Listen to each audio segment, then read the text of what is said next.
여러분 혹시 이 그림을 아십니까? 이 그림은 샤갈이 그린 야곱의 꿈이라는 그림입니다. 저는 이 그림이요, 그 어떤 것보다도 살아있는 참된 예배를 제대로 표현해주는 그림이라고 생각을 해요. 그래서 샤갈이 천재화가였던 것 같아요. 예배의 중심은요, 다른 게 아니라 하나님과의 만남이기 때문에 그렇습니다. 우리가 아무리 많은 사람이 모이고 아무리 좋은 준비를 해서 예배를 드린다 해도요, 그곳에 하나님이 계시지 않으면 그것은 예배가 될 수 없어요. 하나님이 계시고 그 하나님을 우리가 만나서 그 하나님 앞에 반응할 때, 그때 비로소 우리는 참된 예배를 드리게 되기 때문에 그렇습니다. 하나님께서 야곱이 잠들어 있던 그 밤 찾아오셨어요. 그리고 하늘과 땅을 잇는 사다리를 내리셨고 천사를 오르락 내리락 하게 하셨죠.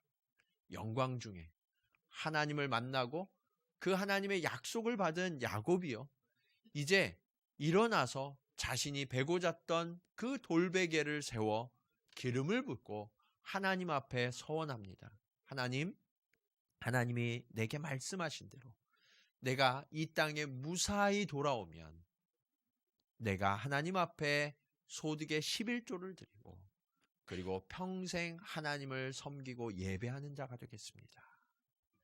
이러한 하나님의 계시하심과 인간의 반응이 일어나고 있는 생생한 예배의 순간, 그것이 바로 살아있는 예배의 순간이고, 야곱은 그렇게 하나님 앞에 예배를 드렸던 거죠. 하나님은요, 오늘 본문을 통하여서 저와 여러분이 어떻게 예배해야 하는지를 잘 가르쳐 주고 계세요. 우리는 어떻게 하나님을 예배해야 합니까? 매주 주님 앞에 나와서 예배하고는 있는데 정말 이것이 주님을 만나는 예배가 되어야 할 줄로 믿습니다. 하나님은요, 이미 와 계세요. 하나님 편에서의 준비는 끝났어요. 그러면 우리가 잘 준비해서 하나님 앞에 드려야 그 하나님을 만날 수 있거든요. 우리는 어떻게 예배를 준비해서 하나님 앞에 올려드리고 하나님을 만나는 살아있는 참된 예배를 드릴 것인가? 오늘 말씀을 통하여 저와 여러분이 함께 교훈을 얻기를 원합니다. 자, 우리가 참된 예배를 드리기 위해서 첫 번째는 우리에게 나타나셨던 하나님을 예배해야 합니다. 여러분, 여러분에게 있어서 하나님은 어떤 하나님이세요? 하나님 하면 어떤 느낌이 드세요? 네. 하나님이 친밀하고 하나님이 내 삶에 늘 살아서 역사하시는 분으로 느껴지세요? 아멘. 너무나 감사해요. 그런데 어떤 분들은요, 하나님이 너무 멀리 계신 것처럼 느껴지는 분들도 있으실 거예요. 하나님이 내 삶에 생생히 살아서 역사하시는 분이라기보다는 그저 내 주변에 잘 믿는 어머니, 아버지, 권사님, 장로님의 간증 속에서나 들을 수 있는, 아니면 성경을 펴야 간신히 발견할 수 있는 하나님으로만 경험되어지는 분도 있으실지 몰라요. 그런데 여러분, 하나님은요, 결코 형식적이거나 추상적인 분이 아니세요. 하나님은 너무나 생생하게 우리 삶을 주관하시고 살아서 역사하시는 하나님이심을 믿으시기 바랍니다. 그 하나님이 오늘 본문에 드러나고 있습니다.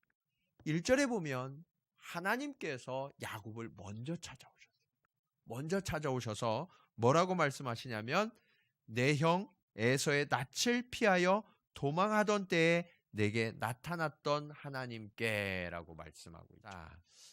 내 형 에서의 낯을 피하여 도망하던 때에 내게 나타났던 하나님께라고 말씀하고 있죠. 이 얘기는 뭐냐면, 하나님이요, 우리와 함께 하셨던 적이 있어요, 없어요? 있다는 거예요.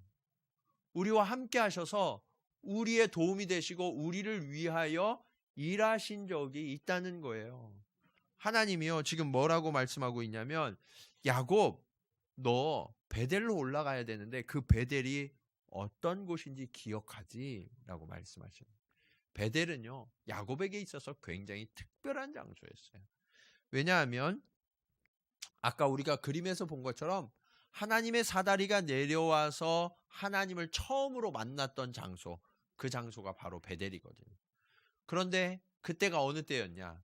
야곱이요, 형 에서를 속이고 아버지 이삭을 속이고 장자의 축복을 탈취했어요. 도둑질했어요.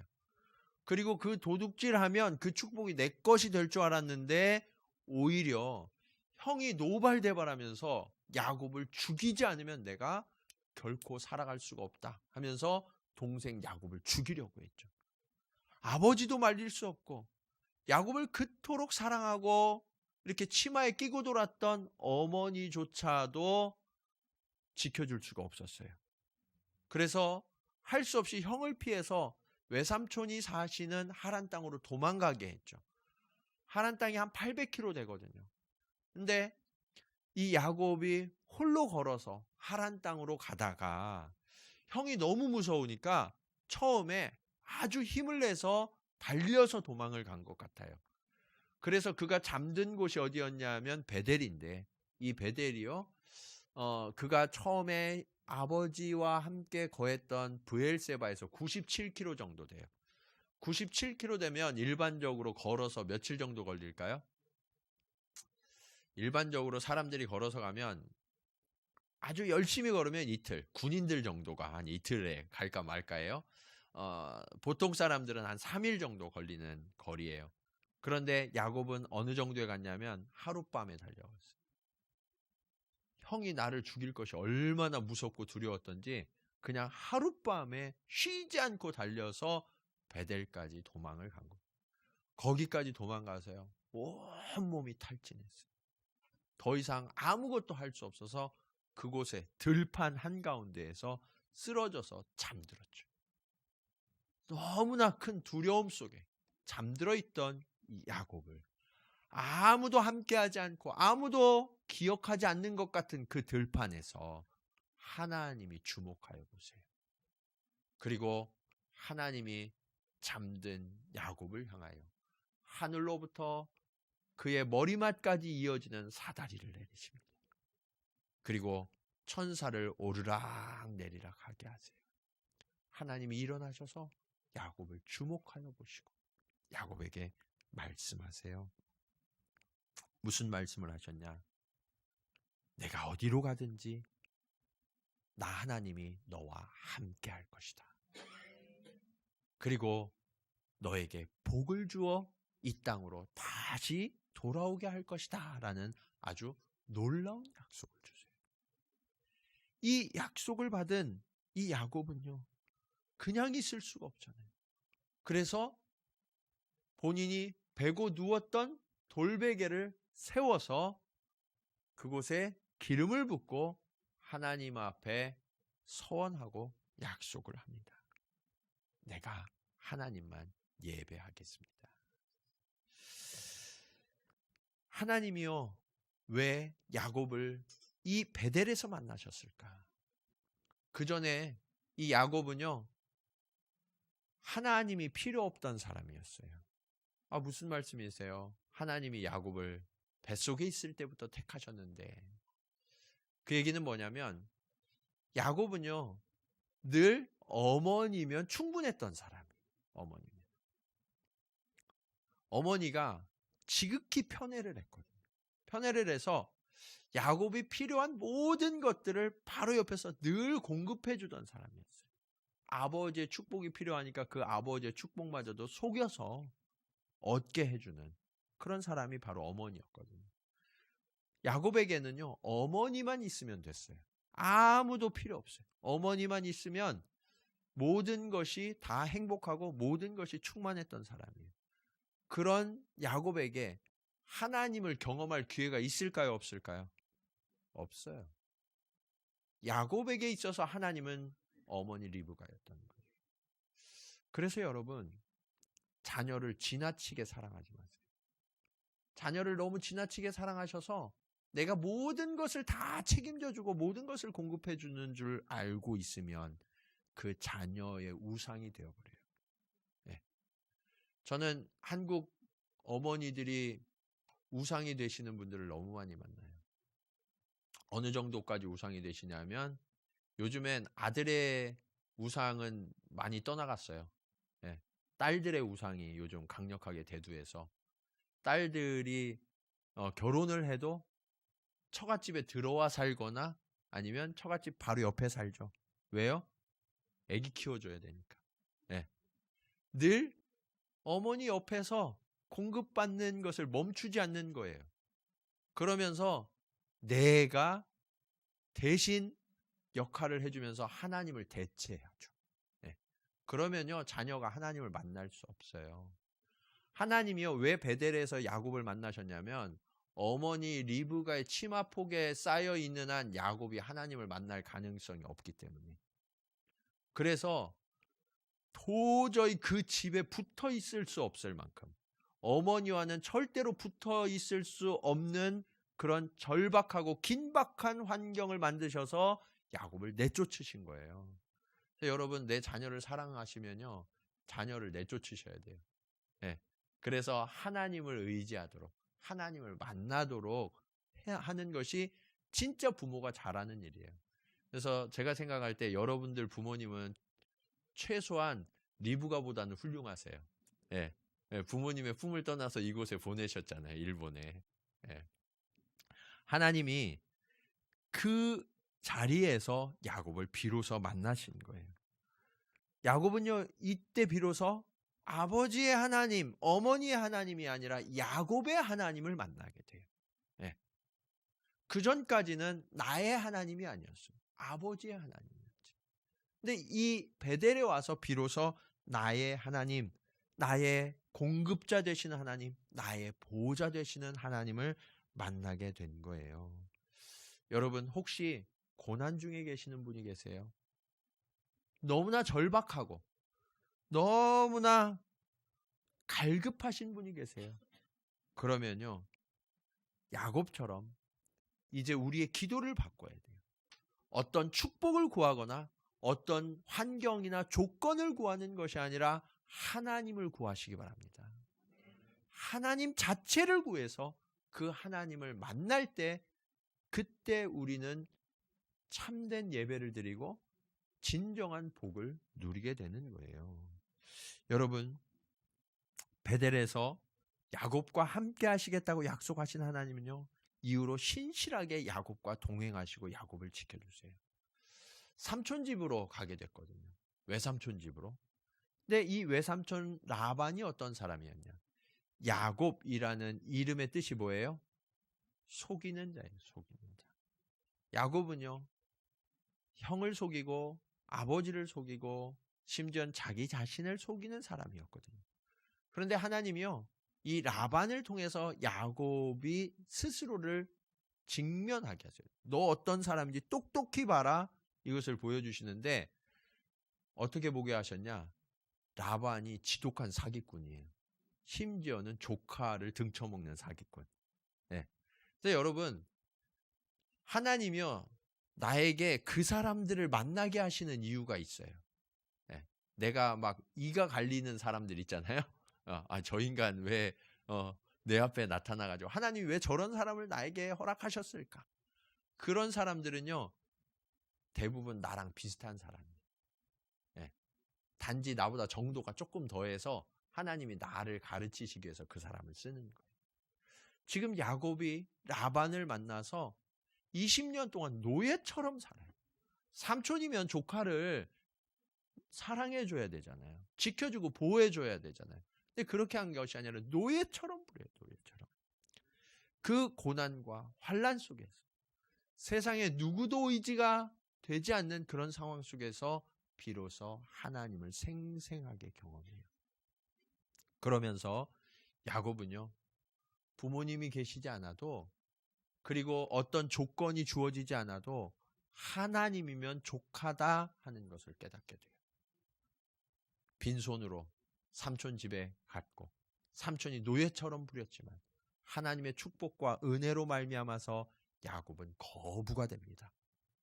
그리고 약속의 땅으로 다시 돌아오게 돼요. 누구 때문이에요?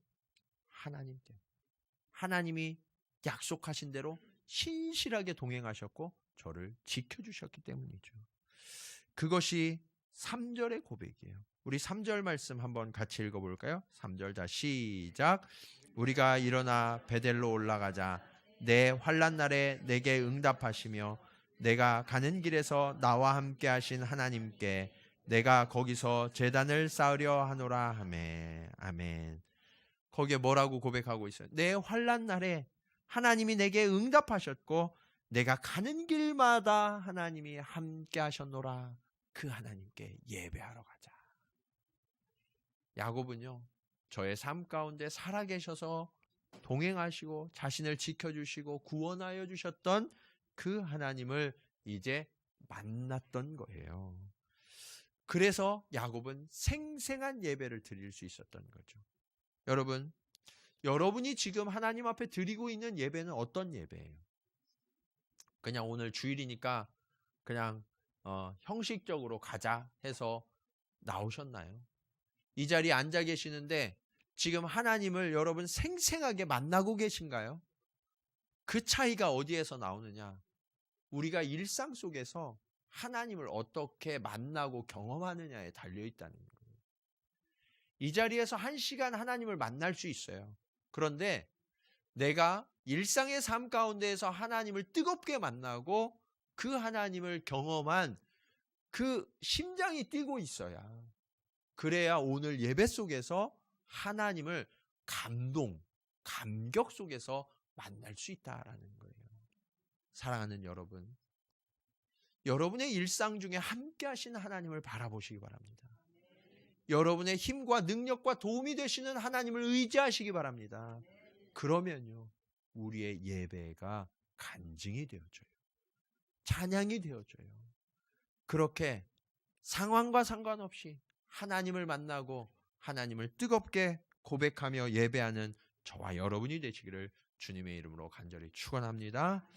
자, 우리는 어떻게 참된 예배를 드릴 수 있을까요? 두 번째는 정결한 예배를 드려야 합니다. 하나님을 만나려고 하면요, 전제 조건이 하나 있어요. 그게 뭐냐? 우리가 거룩하고 정결해져야 된다는 거예요. 하나님께 제물을 드릴 때 유대인들은요, 점이나 흠이 없는 예물을 드려야만 했어요.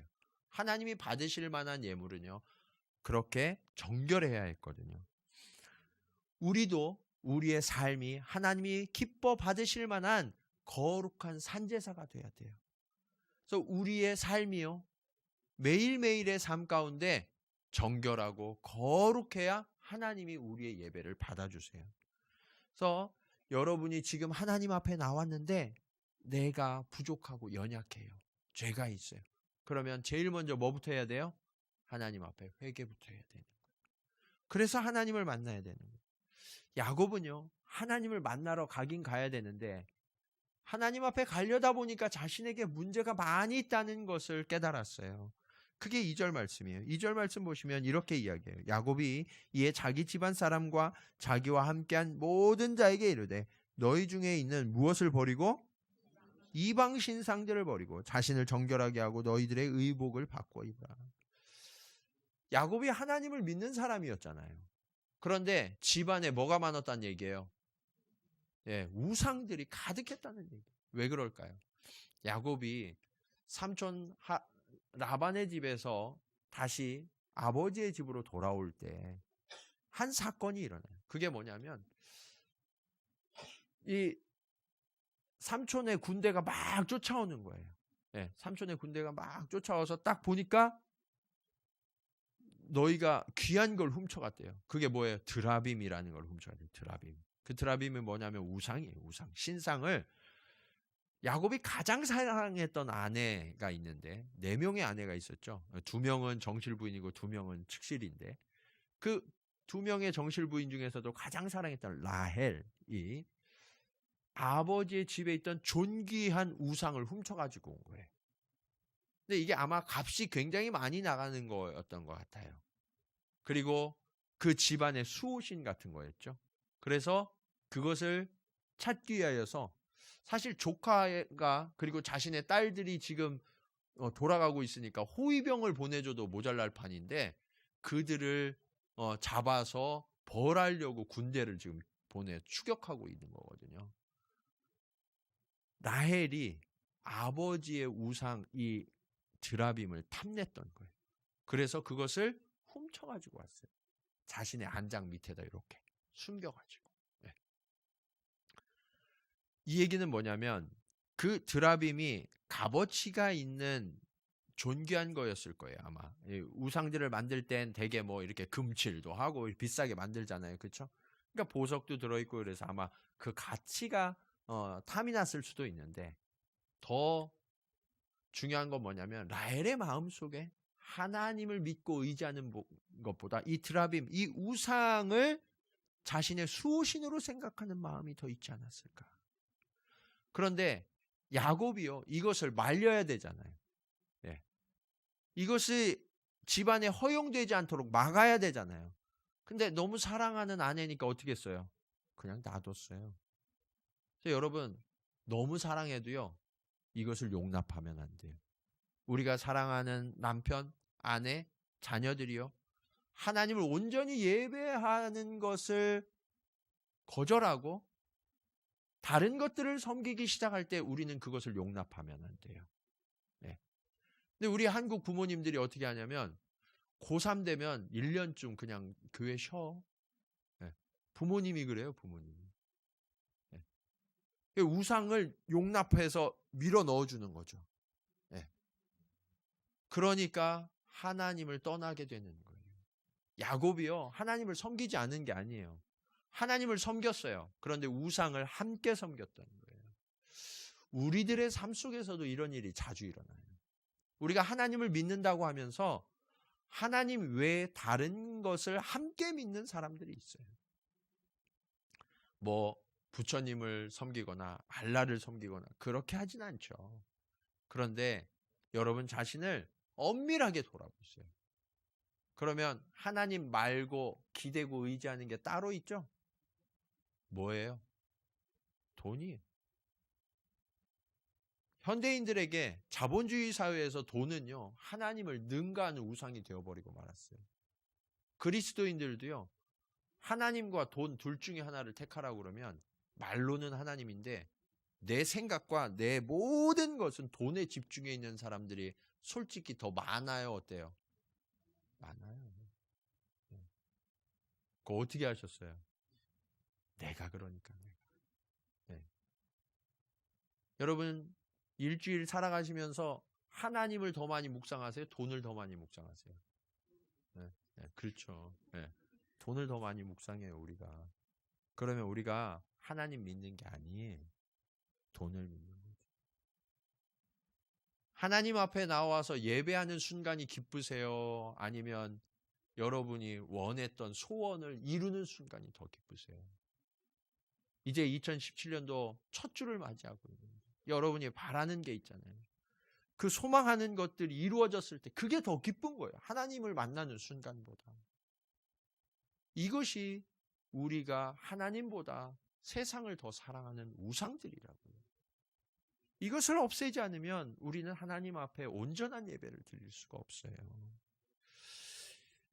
그런데 이렇게 집안에 우상이 허용되었던 이 야곱이 이제 하나님의 명령 앞에 돌이켜서 잘한 게 두 가지가 있어요. 그게 뭐냐면 첫 번째 잘한 일을 4절에 나타나는데 4절에 보시면 자기 손에 있는 모든 이방 신상들과 자기 귀에 있는 귀고리들을 야곱에게 주는지라 야곱이 그것들을 세겜 근처 상수리 나무 아래에 묻고 땅에 묻었다는 얘기예요. 땅에 묻으면 그것들이 더 이상 나를 따라오지 못해요. 네. 여러분 하나님 외에 의지하던 모든 것들을 완전히 묻어버리시기 바랍니다. 네. 계속해서 따라오게 내버려 두지 마세요. 그것을 완전히 다 묻으셔야 돼요. 여러분 세상에 속한 것들은요 내가 죽으면요 나와 함께 땅에 묻혀서 끝나는 것들이에요. 네. 이것을 땅에 묻어버리면요 어떤 일이 일어나느냐, 내가 다시 살아나요. 내가 죽어 땅속에 묻혀도요 예수 그리스도와 함께 부활하는 거예요. 그런데 그것을 더 사랑해서 그것을 섬기면 부활할 수가 없어요. 그것들과 함께 땅에 묻혀 사라지게 되는 거예요. 그래서 우리는 세상에 속한 것들을 땅에 묻어 버리는 결단이 필요해요. 그리고 야곱이 두 번째로 잘한 게 있어요. 그게 뭐냐면 4절에 그들이 자기 손에 있는 모든 이방 신상들과 자기 귀에 있는 귀고리들을 야곱에게 주는지라 했는데, 그들이 누구냐? 2절에 나와요. 야곱이 이에 자기 집안 사람과 자기와 함께한 모든 자에게. 그러니까 야곱의 가족들과 야곱의 종들, 식솔들 다, 그들이요 우상들을 다 가지고 있었어요. 그 우상들과 뭐까지 내어줬대요? 귀고리. 네, 여러분들이 지금 걸고 있는 그 귀고리, 뭐 목걸이, 뭐 이런 거. 네. 근데 이게 왜 문제가 됐냐면 이런 것들이 세상의 우상의 형상들을 가지고 있었어요. 네. 이게 다 우상이고요, 부적이었거든요. 그래서 그런 것들을 야곱에게 내어줬어요. 그런데 모든 식솔들이 다 내어줬다는 거예요. 이게 무엇을 나타내냐면 야곱의 영적 영향력이 살아있었다라는 것을 보여주는 거예요. 반면에요, 야곱과 정반대되는 사람이 창세기에 등장해요. 그는 누구냐? 아브라함의 조카 롯이에요. 이 롯은요, 야곱의 입장에서 보면 오촌 아저씨, 오촌 당숙이에요. 그런데 이 롯은 자신이 거하던 소돔과 고모라 성이 완전히 멸망할 것이다, 지금 당장 멸망할 것이다 라는 그런 메시지를 천사가 직접 와서 전해줘요. 자신의 집에 머물면서 천사가 기적을 베풀기도 하고요.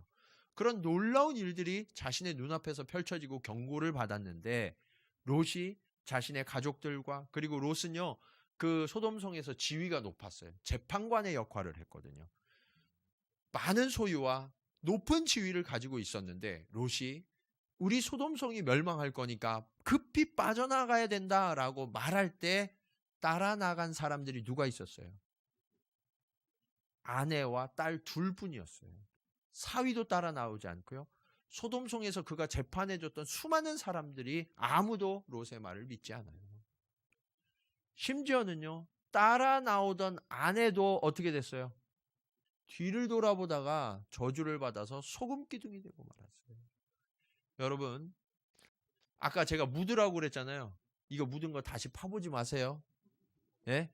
뒤돌아보지 마세요. 완전히 잊고 버리셔야 돼요. 뒤돌아보면 안 된다고요. 그런데 이 롯은 아내도 뒤돌아보다가 롯의 영향력이 그렇게 없는 거예요. 여러분은 지금 여러분이 살아가는 가정, 그리고 여러분의 직장, 또 여러분의 이웃 속에서 어떤 영적 영향력을 펼쳐가고 계십니까? 여러분이 하나님께 대하여 증거하면 그들이 하나님께로 돌아오고 있습니까? 이 영적 영향력은 무엇을 통하여 나타나느냐? 거룩과 정결을 통해서 나타나요. 우리가 거룩하지 않고 정결하지 않으면요, 예수님을 잘 믿으세요라고 이야기하면 사람들이 뭐라고 그래요? 너나 잘 믿어. 그 얘기는 뭐예요? 너나 지금 똑바로 해. 너 교회 다닌다고 하는데 내가 보니까 예수를 똑바로 안 믿는 것 같아 라는 이야기예요. 내가 거룩하고 정결해서 세상 사람들이 볼 때에도 저 사람은 진짜 예수님을 믿는 사람이 맞아. 그래서 예수를 믿으려면 저렇게 믿어야지 라는 평가가 되면 야곱처럼 우리가 이제 베델로 올라가자 하면 다 따라 나서는 거예요. 다 우상들을 제거하는 거예요. 그런데 우리가 그런 영적 영향력이 없으니까 너나 잘해, 너나 잘 믿어, 그러면서 외면당하는 거예요. 그러므로 여러분, 이제 하나님을 온전히 믿으시면서 정결하고 거룩한 영적 영향력을 키워가시기를 간절히 축원합니다. 그때 비로소 우리는 참된 예배를 드릴 수 있게 되는 거예요. 자, 마지막으로 우리는 어떻게 하면 참된 예배를 드릴 수 있는가? 우리를 보장하시는 하나님을 예배 중에 만나야 돼요. 앞서 말씀드렸던 것처럼 야곱이 베델에서 하나님을 만났는데, 그 야곱이 베델에서 하나님을 만나던 순간 어떤 순간이었냐? 자신을 죽이러 쫓아오던 형의 손길로부터 벗어나던 순간이었어요. 그러니까 야곱은요 쫓기다가 하나님을 만나는 거예요. 근데 오늘 본문의 배경도 똑같아요. 오늘 본문은 야곱이요 하나님이 이 땅으로 돌아오게 하면 내가 베델로 올라가겠습니다. 거기서 하나님을 예배하겠습니다. 라고 서원을 했는데 형 에서를 만나서 용서를 받고 이제 베델로 올라가야 되는데 베델로 가지 않고 눈에 좋아 보이는 땅이 있었어요. 풍요로운 땅. 그 땅이 어디였냐? 세겜이었어요. 그 땅을 향하여서 발걸음을 돌린 거예요. 세겜을 가니까 거기가 진짜 풍요롭고 좋은 땅이었어요. 그래서 왜 여자들은 조금 이렇게 번화한 도시 가면 쇼핑도 하고 싶고 이렇게 돌아다니고 싶잖아요. 그래서 이 야곱의 딸 중에 디나가 있었는데 이 디나가 이 번화한 도시를 구경하고 싶은 거예요. 쇼핑 가고 싶었던 거죠. 그래서 구경을 혼자 다니고 있었는데 그 땅의 족장의 아들 이름이 세겜이에요. 그래서 그 땅 이름이 세겜이거든요. 그 세겜이 디나를 보니까 너무 예쁜 거예요. 취하고 싶은 거예요. 그런데 정식으로 취하기는 시간이 오래 걸리니까 그냥 강제로 그 순간에 취해버렸어요. 난리가 났죠. 집에 와서 아버지께 이야기하고 막 형제들에게 이야기해요. 아버지가 낙심하고 이거 어떻게 하지? 머뭇머뭇하는 순간 이 디나의 친오빠들, 이 부인이 넷이나 있었기 때문에 친오빠들이 있었는데 친오빠가 누구였냐? 시몬과 레이였어요. 네. 이 시몬과 레이가 꾀를 써요. 악한 꾀를 써서 어떻게 하냐면 우리는 하나님의 백성이어서 당신들과 맺어질 수 없습니다. 이 세겜이 아버지를 막 설득했고 내가 어떻게든 디나와 결혼해야 되니까 결혼시켜 주세요. 막 이렇게 떼를 쓰니까 이 아버지가 직접 야곱에게 요청을 하거든요. 우리가 함께 혼인 관계를 맺읍시다. 그리고 이제 앞으로 대대로 우리는 그런 혼인 관계를 통해서 동족의 관계를 이룹시다라고 요청을 해요. 근데 이 시몬과 레이는 용서가 안 되는 거예요. 그래서 뭐라고 그러냐면 하나님의 백성들은 이방 사람들과 결혼할 수 없습니다. 이방 사람들과 결혼하려고 그러면 당신들이 하나님을 믿어야 되는데 그 증거로 할례를 받아야 합니다. 그래서 이 세겜부터 해갖고 모든 남자들이 다 할례를 받아요. 근데 지금도 아니고 예전에 그런 할례 수술을 받았으니까 회복이 빨리 될 수가 없겠죠. 이 가장 염증이 심할 때가 언제냐면 3일째래요. 3일째. 고통스러워서 전혀 움직일 수도 없는 그 3일째 시몬과 레위가 가가지고 그 성읍에 있는 모든 남자들을 다 죽여버려요. 그리고 형제들을 이끌고 가서 그 성에 있는 모든 존귀한 것들을 심지어는 여자들까지 다 탈취해서 야곱에게 가지고 옵니다. 자랑하듯이 이야기하는데 야곱이 볼 땐 큰일 난 거예요. 정말 우리는 다 몰살당하게 되었구나. 우리 가문이 여기에서 끝나는 하나님의 약속도 다 그쳐지는 거예요. 왜요? 희위 족속 하나가 문제가 아니라 가나안 땅에 있는 모든 족속이 우리를 분명히 정벌할 텐데 하는 두려움이 덜컥 들어오는 거예요. 여러분 너무 두렵거나 너무 당황되면 어떠세요? 아무 생각이 안 나죠? 시간이 멈춰버린 것처럼 아무 생각이 안 나고 그냥 멍하게 되죠. 야곱이 그랬던 것 같아요. 그런데 바로 그 순간 하나님이 찾아오세요. 하나님이 찾아오셔서 기억나게 하신 장소가 있어요. 베델. 네가 형으로부터 피하여 안전하게 약속을 받았던 그 베델로 다시 올라가라. 야곱이 깨달아요. 아, 그렇구나. 베델이 있었구나. 내가 베델로 가야지. 그리고 이제 식솔들에게 다 명령하여서 정결하게 하고 베델로 올라가죠. 위기의 순간 야곱은 그때서야 비로소 나의 구원은 오직 하나님이십니다 라고 고백하게 되는 거예요. 여러분, 하나님이요 야곱을 항상 먼저 만나주세요. 내가 먼저 찾아가는 것이 아니라 하나님이 먼저 기다리시고 먼저 찾아와 주셔서 만나주시는 거예요. 야곱은 그 하나님을 잊고 있었어요. 하나님이 함께 계시지만 그 야곱을 기억하지 않았어요. 그래서 아버지가 주는 장자의 축복을 따라다니는 사람이었고요. 그리고 하나님과 약속했던 베델의 축복보다도 사람들의 눈에 보기 좋은 세겜의 축복이 더 탐났던 사람이에요. 그래서 그는 세상의 축복, 그 물질을 따라다니는 삶을 계속해서 살았어요. 그런데 여러분, 본인이 따라다니고 추구하는 줄 알았는데 사실은 어떤 삶을 살았냐? 쫓기는 삶을 살았던 거예요. 아버지의 축복을 받자마자 그는 형에게 쫓겨다녔어요. 세겜에 와서 정착하자마자 그는 세겜 족속의 원수가 되어서, 가나안 족속의 원수가 되어서 쫓기는 삶을 살기 시작했던 거예요. 이것이 우리가 세상에서 얻으려고 하는 삶의 실체예요. 여러분, 왜 세상에서 사는 것이 고되고 힘이 드세요? 열심히 노력하시잖아요. 끊임없이 쉬지 못하고 달려오셨잖아요. 그런데 여러분의 삶은 어때요? 안정되고 평안하신가요? 무언가 늘 쫓기는 것처럼 살아가고 계시진 않으세요? 그것이 우리가 베델을 회복해야 되는 이유예요. 하나님을 만날 때, 그때 비로소 우리를 추격하던 모든 것들이 끝나게 돼요. 오늘 5절에 보시면 이렇게 말씀하고 있어요. 그들이 떠났으나, 야곱의 일족들이에요. 그들이 떠났으나 하나님이 그 사면 고을들로 크게 두려워하게 하셨으므로 야곱의 아들들을 어떻게 하는 자가 없었더라? 추격하는 자가 없었더라. 여러분, 우리가 쫓기는 삶을 끝내려고 하면요, 하나님께로 올라가야 돼요. 그 하나님의 보호하심과 하나님의 품 안으로 들어가야만 우리의 삶의 수고와 고난이 끝나지고 하나님이 부어주시는 진정한 축복을 누리게 됨을 믿으시기 바랍니다. 하나님은 그렇게 저와 여러분을 만나기를 원하세요.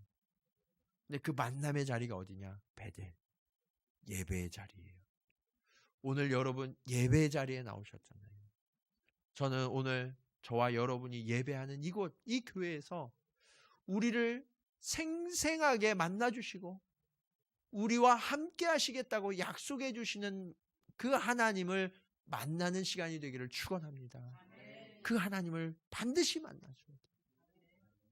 우리가 어떠한 마음으로 이 자리에 왔든지 하나님은 여러분을 너무나 사랑하셔서 기다리셨고 만나길 원하시거든요. 여러분의 약속이 되어주시고 여러분의 보장이 되어주시기를 원하시는 분, 그분이 하나님이세요. 세상의 다른 것을 의지하던, 세상의 다른 것을 좋아하던 그 모든 일들을 이제 그치세요. 하나님만 의지하기로 결단하세요. 그리고 나를 정결하고 거룩하게 모든 것을 다 내려놓고 주님만 의지할 때 하나님께서는 저와 여러분의 삶이 영적인 영향력을 가지고 세상을 호령하는 삶이 되도록 바꾸어 주실 줄로 믿으시기 바랍니다. 이러한 예배의 자리가 이제 우리에게 시작됐어요. 이제 2019년도부터 우리의 남은 평생 동안 이 베델의 자리, 하나님을 만나는 자리가 우리가 있어야 할 자리인 줄 알고 날마다 하나님을 뜨겁게 예배하면서 생생하게 그 간증과 감동, 찬양으로 하나님과 깊이 친밀하게 교제하는 저와 여러분의 삶이 되시기를 주님의 이름으로 간절히 축원합니다. 기도하시겠습니다.